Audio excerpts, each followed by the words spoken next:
لک الحمد یا اللہ الصلاۃ والسلام علیک یا رسول اللہ اما بعد۔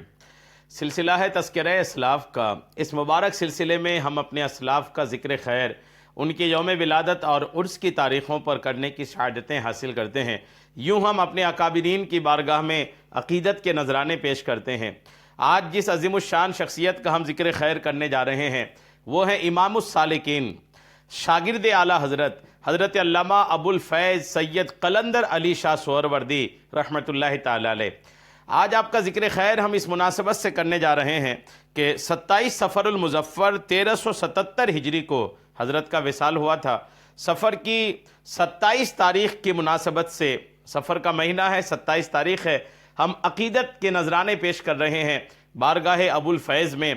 آپ بھی اس میں شریک ہو جائیے، پورا بیان سنیے اور سن کر کے اس بیان کو دوسروں تک بھی پہنچائیے تاکہ دوسروں تک بھی ہمارے اکابرین کا ذکر خیر پہنچے اور وہ بھی برکتیں حاصل کریں۔ آپ کا ذکر خیر ہم جس کتاب سے آج کرنے کی سعادتیں حاصل کر رہے ہیں وہ کتاب ہے تذکرہ مشائخ سہروردیہ قلندریہ کے صفحہ نمبر 234 میں حضرت کا تذکرہ ہے۔ یہیں سے برکتیں لیتے ہوئے ہم آپ تک پہنچانے کی سعادتیں حاصل کر رہے ہیں۔ آپ کی ولادت باسعادت کے تعلق سے لکھا ہے کہ آپ کی ولادت باسعادت 4 جنوری 1895 عیسوی بمقام کوٹلی لوہارا شرقی ضلع سیالکوٹ میں ہوئی۔ آپ کے والد ماجد کا نام حضرت سید حافظ رسول بخش تھا۔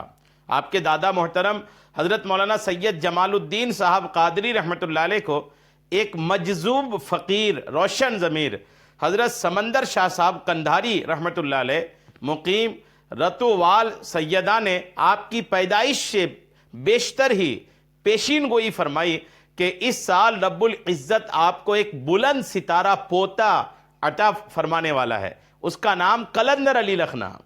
یعنی آپ کے دادا کو ایک مجذوب صفت، ایک مجذوب ولی نے یہ پیغام سنایا، ایک بشارت سنائی کہ آپ کے گھر میں ایک پوتا پیدا ہونے والا ہے اور وہ ایک پوتا جو ہے وہ بلند ستارہ پوتا ہوگا، اس کا نام قلندر علی رکھنا۔ اس کے علاوہ انہوں نے کچھ اور حالات بھی ذکر فرمائے جو حضرت کے مستقبل کی بلندیوں سے متعلق تھیں۔ حضرت کو آپ کے چاچا محترم سید علمدار حسین ایک دفعہ حضرت مخدوم علی احمد صابر کلیر شریف کے مزار پر لے کر حاضر ہوئے۔ حضرت مخدوم صاحب نے انہیں حضرت قبلہ کی ولادت کی بشارت دی اور فرمایا کہ ان کا نام میرے نام کی رعایت سے علی احمد رکھنا۔ حضرت قبلہ کے نانا محترم سید قادر بخش قادری اپنے وقت کے یگانہ ولی کامل تھے، انہوں نے آپ کا نام ضیاء اللہ تجویز فرمایا۔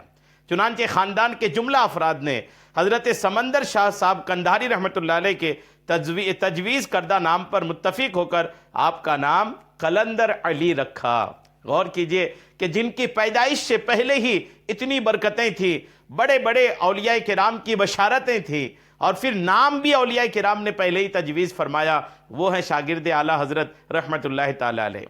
آپ کا شجرہ نسب حضرت سید ابو الحسن شاہ بدیع الدین آغا شہید اور حضرت شاہ حضرت ابوبکر عبد الرزاق کے واسطوں سے حضرت سیدنا شیخ عبد القادر محی الدین جیلانی غوث اعظم رحمۃ اللہ تعالی علیہ سے جا ملتا ہے۔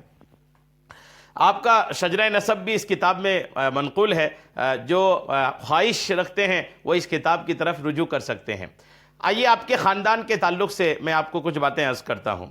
حضرت سید قلندر علی شاہ صاحب سہروردی کے آبا و اجداد میں سے حضرت آغا سید بدیع الدین شہید سب سے پہلے بزرگ ہیں جو عہد ہمایوں میں، یعنی ہمایوں کے زمانے میں بر صغیر میں تشریف لائے۔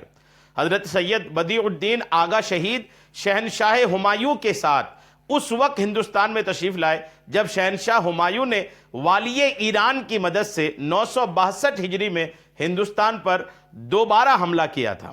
شہنشاہ ہمایوں اپنے ایام جلاوطنی میں بغداد شریف حضرت شیخ عبد القادر جیلانی غوث اعظم کے مزار مبارک پر حاضر ہوا اور اس وقت کے سجادہ نشین سید محمد جبلی کی خدمت میں حاضر ہوا اور ملاقات کے وقت درخواست کی کہ وہ اپنی اولاد میں سے کسی عظیم شخصیت کو بطور مذہبی پیشوا میرے ہمراہ فرمائیں تاکہ موجب خیر و برکت اور فتح و نصرت بھی ہو۔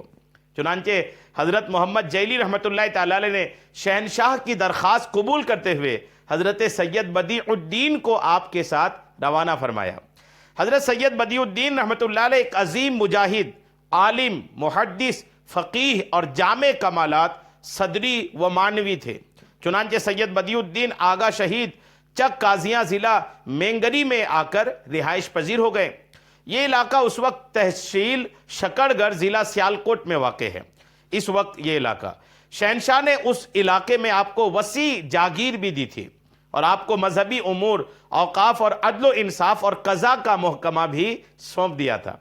لیکن 6 ماہ بعد ہی شہنشاہ ہمایوں دہلی میں اپنی لائبریری کی سیڑھیوں سے اترتا ہوا گر پڑا اور راہی ملک عدم ہوا، ان کا انتقال ہو گیا۔ اس کے ساتھ ہی ملک میں طوائف الملوکی کا دورہ شروع ہو گیا۔ حالات انتہائی نازک صورت اختیار کر رہے تھے۔ شہنشاہ اکبر نے اس علاقے پر حکمرانی کے تمام اختیارات اور اسلامی فوج کی قیادت سید بدیع الدین کو سونپی اور خود فوراً دہلی کو روانہ ہو گیا۔ دشمن موقع سے فائدہ اٹھانے کی طاق میں تھا۔ اس نے جب دیکھا کہ یہاں اسلامی فوج کی تعداد برائے نام ہے تو مقامی راجاؤں اور جاٹوں کو ساتھ ملا کر اسلامی لشکر پر حملہ کر دیا۔ حضرت قبلہ سید بدیع الدین نے علاقے کے تمام مسلمانوں میں جذبہ جہاد پیدا کیا اور مجاہدین کو ساتھ لے کر میدان جنگ میں ڈٹ گئے۔ مجاہدین اسلام نے کفار پر نعرہ تکبیر کے ساتھ ایسا پرجوش حملہ کیا کہ مل ہی جاٹ میدان جنگ سے بھاگ نکلے اور میدان مسلمانوں کے ہاتھ رہا۔ دوسرے روز پھر کفار نے اپنی جمعیت جمع کی اور سرحدی راجوں سے مزید کمک حاصل کر کے دوبارہ حملہ آور ہوئے۔ اسلامی لشکر نے بھی اپنی بہادری کے جوہر دکھائے اور سینکڑوں کفار فنار کر دیے۔ حضرت سید بدیع الدین شدید زخمی ہو چکے تھے۔ دوران جنگ نماز کا وقت ہو گیا تھا۔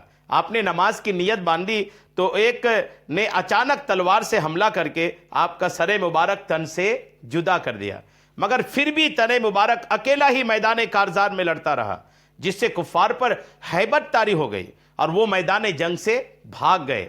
سر مبارک ضلع موضع گھونا تحصیل شکڑ گڑھ تن مبارک سے جدا ہوا تھا، اس لیے سر مبارک کا مزار موضع گھونا میں ہی بنا اور تن مبارک اکیلا لڑتا لڑتا موضع سہاری تک پہنچ کر زمین پر گر پڑا۔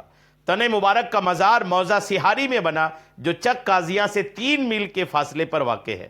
ہر سال آپ کے سالانہ عرس مبارک الحمدللہ بڑے تسک و احتشام کے ساتھ منایا جاتا ہے۔ آپ کے 2 صاحبزادے تھے، سید فیروز الدین، سید جلال الدین۔ آپ کے وصال کے بعد شہنشاہ اکبر نے سید فیروز الدین کو ابو المکارم کے لقب سے سرفراز فرمایا اور انہی پرگنہ مینگڑی کا قاضی مقرر فرمایا۔ آپ کے 2 صاحبزادے تھے، سید موسیٰ اور سید عیسیٰ۔ چک قاضیاں کے سادات انہی 2 بزرگوں کی اولاد میں سے ہیں۔ اس خاندان میں جید علماء و صوفیہ پیدا ہوئے، جن میں ابو الفرح سید محمد فاضل الدین بٹالوی قادری اور سید قلندر علی شاہ صاحب سہروردی نے خاصی شہرت حاصل کی۔ آج جس شخصیت کا ہم ذکر کر رہے ہیں، حضرت سید محمد فاضل الدین بٹالوی قادری رحمۃ اللہ علیہ چک قاضیاں سے بٹالہ شریف انڈیا میں قیام پذیر ہوئے۔ حضرت سید قلندر علی شاہ صاحب سہروردی کے خاندان میں سے مفتی خدا بخش شاہ صاحب چک قاضیاں سے نقل مکانی کر کے کوٹلی لوہارا سیالکوٹ میں سکونت پذیر ہوئے۔ اسی طرح سید بدیع الدین آغا شہید رحمۃ اللہ علیہ کی اولاد بر صغیر پاک و ہند میں مختلف مقامات پر پھیل گئی اور اشاعت اسلام میں خاندان نے اہم کردار ادا کیا۔ اسی خاندان میں حضرت شاہ عصمت اللہ اپنے وقت کے قطب ولایت تھے۔ انہیں حالت بیداری میں آقا کریم علیہ السلام کی زیارت کا شرف حاصل تھا۔ مشکات شریف عموماً آپ کے زیر مطالعہ رہتی تھی۔ اس کتاب پر آپ نے سید بدیع الدین آغا شہید کے بارے جا بجا حاشیے تحریر کیے ہیں۔ شہنشاہ ہند اورنگزیب عالمگیر کو حضرت آغا شہید کے حالات معلوم کرنے کا بہت شوق تھا اور حضرت آغا شہید سے گہری عقیدت آپ رکھتے تھے۔ جب اسے شاہ عصمت اللہ کے لکھے ہوئے ان حاشیوں کا علم ہوا تو انہوں نے کتاب منگوا کر اسے غور سے پڑھا اور اس کتاب کو بطور تبرک اپنے پاس محفوظ کر لیا۔ یہ کتاب اب لائبریری مسجد فتح پوری دہلی میں الحمدللہ ابھی بھی موجود ہے۔ آپ کی تعلیم و تربیت، حضرت ابو الفیض سید قلندر علی شاہ رحمۃ اللہ تعالی علیہ کی جو تعلیم و تربیت تھی، آئیے اس پر بھی کچھ باتیں سننے کی سعادتیں حاصل کرتے ہیں۔ آپ کا خاندان نور علی نور تھا۔ آپ نے علماء و مشائخ کے گھرانے میں آنکھ کھولی۔ آپ کے والد ماجد حضرت مولانا حافظ سید رسول بخش صاحب خود ایک باعمل اور جید صوفی بزرگ تھے۔ آپ کی عمر شریف ابھی 4 سال کی تھی کہ والدہ ماجدہ کا سایہ سر سے اٹھ گیا۔ 5 سال کی عمر میں آپ کے والد ماجد نے آپ کو ابتدائی تعلیم دینا شروع کی۔ ابھی 8 سال کی عمر کو پہنچے کہ والد ماجد بھی انتقال فرما گئے، مگر آپ نے انتہائی ناموافق حالات کے باوجود تعلیم کا سلسلہ جاری رکھا اور مڈل تک تعلیم حاصل کرنے کے ساتھ ساتھ علاقہ سیالکوٹ کے مقتدر علماء سے اکتساب علم کیا۔ اپریل 1990 میں لاہور تشریف لائے اور مدرسہ نعمانیہ اندرون بھاٹی گیٹ لاہور میں داخلہ لیا اور 4 سال تک یہاں دینی تعلیم آپ حاصل کرتے رہے۔ جنگ عظیم اول میں ملکی حالات بے حد خراب ہو گئے، حالات قدرے سنبھلے تو آپ نے دینی تعلیم کی مزید پیاس کو بجھانے کے لیے پھر ارادہ کیا۔ چنانچہ 1917 عیسوی میں اس کی شروعات میں آپ مدرسہ دیوبند میں داخلہ کے لیے وہاں پہنچے۔ جب آپ مدرسہ میں تشریف لے گئے تو دیکھا کہ نماز عصر کے بعد وہاں چند طلبہ صحن مسجد میں اپنے استاد کے سامنے بیٹھے چند مسائل پوچھ رہے ہیں۔ آپ بھی اس مجلس تدریس میں شامل ہو گئے اور استاد صاحب سے ایک حدیث شریف کی وضاحت چاہیے کہ حضور علیہ السلام نے اپنے دین کو سانپ سے کیوں تشبیہ دی ہے، کہ دین اسلام قرب قیامت میں مکہ مکرمہ میں ایسے واپس آ جائے گا جس طرح ایک سانپ اپنی بل میں گھستا ہے۔ استاد صاحب کوئی تسلی بخش جواب نہ دے سکے بلکہ الٹا ڈانٹنے لگے کہ پنجابی لونڈوں کے لیے یہاں کوئی گنجائش نہیں، انہیں سوائے کٹ حجتی کے اور آتا ہی کیا ہے۔ ان کے اس طرز گفتگو سے آپ بہت کبیدہ خاطر ہوئے اور دارالعلوم دیوبند سے تحصیل علم کا ارادہ ختم کر کے بند کر کے آپ بریلی شریف امام اہل سنت اعلیٰ حضرت کی بارگاہ میں حاضر ہوئے۔ چنانچہ آپ دیوبند سے اسی رات دوسری گاڑی پکڑ کر کے دارالعلوم مظہر اسلام بریلی شریف تحصیل علم کے لیے روانہ ہو گئے اور اعلیٰ حضرت مولانا امام احمد رضا خان فاضل بریلوی رحمۃ اللہ علیہ کی خدمت میں حاضر ہوئے اور آپ کے سایہ عاطفت میں زانوِ ادب تہ کر کے تفسیر، قانون، فقہ، علم کلام اور حدیث کی تعلیم حاصل کی اور دستار فضیلت بھی حاصل کی۔ دور حدیث کے لیے آپ مولانا وسیع احمد صاحب محدث پیلی بھیت کے یہاں بھی تشریف لے گئے تھے۔ بریلی شریف میں قیام کے دوران فتویٰ نویسی کا کام بھی آپ کے حوالے تھا۔ 1919 عیسوی میں آپ اپنی تعلیم مکمل کر کے بریلی شریف سے واپس اپنے گاؤں کوٹلی لوہارا شرکی میں تشریف لے آئے۔ اعلیٰ حضرت فاضل بریلوی رحمۃ اللہ تعالی علیہ کی صحبت میں آپ پر بیعت کی اہمیت واضح ہو چکی تھی اور آپ کے دل میں طلب حق کا جذبہ پیدا ہو چکا تھا۔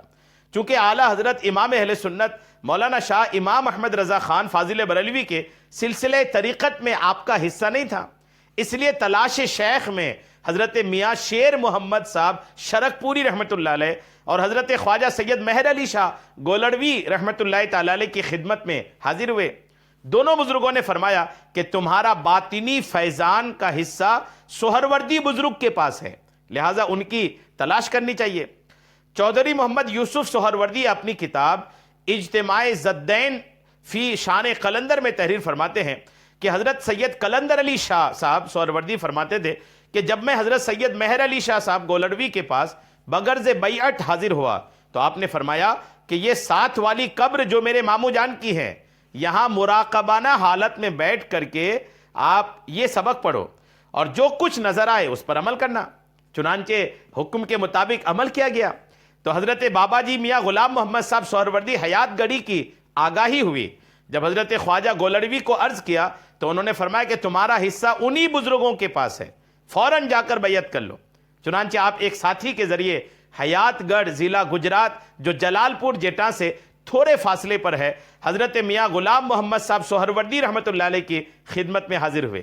انہوں نے آپ کو دیکھ کر فرمایا کہ آج رات میرے شیخ حضرت جنگو شاہ قلندر سہروردی نے تمہارے متعلق فرمایا ہے کہ قلندر علی کو سنبھال لو کہ میرے نام کا ظہور اس کے نام سے ہوگا۔ نیز آپ کے جد امجد اور نانا جان نے بھی آپ کے بارے میں سفارش فرمائی ہے۔ چنانچہ میاں صاحب نے آپ کو سلسلہ عالیہ سہروردیہ میں بیعت فرمایا اور بسق تلقین فرمایا اور آپ واپس اپنے گاؤں تشریف لائے۔ الحمدللہ یہ آپ کی حیات کے تعلق سے کچھ باتیں تھیں جو میں نے آپ کو عرض کیا ہے. مزید انشاءاللہ کبھی وقت ملا تو عرض کروں گا. 27 صفر المظفر آپ کے عرس کی تاریخ ہے. اللہ کریم کی بارگاہ میں دعا ہے کہ اللہ کریم حضرت کے مزار پاک پر، اعلیٰ حضرت کے اس عظیم شاگرد کے مزار پاک پر خوب رحمتیں نازل فرمائے، اور ان رحمتوں سے ہم سب کو بھی حصہ عطا فرمائے، ناظرین و سامعین کو بھی حصہ عطا فرمائے. آمین بجاہ النبی الامین صلی اللہ تعالی علیہ وسلم.